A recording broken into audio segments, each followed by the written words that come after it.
Hey everyone, and welcome to the Audrey Jacket class. I'm Haley, I'm the pattern designer here at Seamwork, and I'm gonna be your instructor as we work our way through this project together. Audrey is one of those patterns that feels really intimidating, but don't be thrown off by all the piecing and the details. This project is actually super manageable when it's broken up into little pieces. At the end of this class, you're gonna have something super impressive that you can show off to all your sewing pals, and you're gonna learn some really great techniques on the way.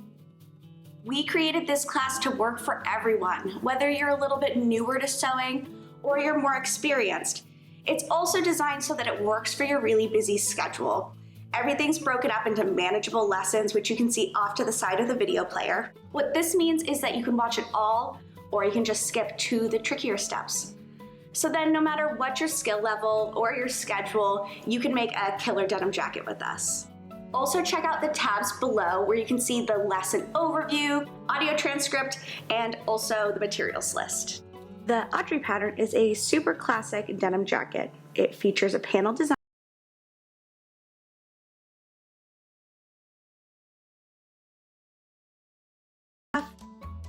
waistband, and of course, jean buttons, also referred to as tack buttons. Audrey utilizes faux flat-felled seams to create a classic denim wear look without the challenging bulk of traditional flat-felled seams, which can be a little bit trickier for some home machines to handle. In this class, I'll walk you through creating an Audrey jacket from start to finish. I'll cover selecting fabric, choosing a size and sewing a muslin, some basic fit adjustments, cutting and marking, plus all the sewing, including tricky steps like sleeves, collar, and installing tack buttons. Feel free to skip ahead where needed, and you can also rewatch things at any time. When you're done with the project, hop on over to the Seamwork community and share your Audrey jackets. Now let's jump into fabric and supplies.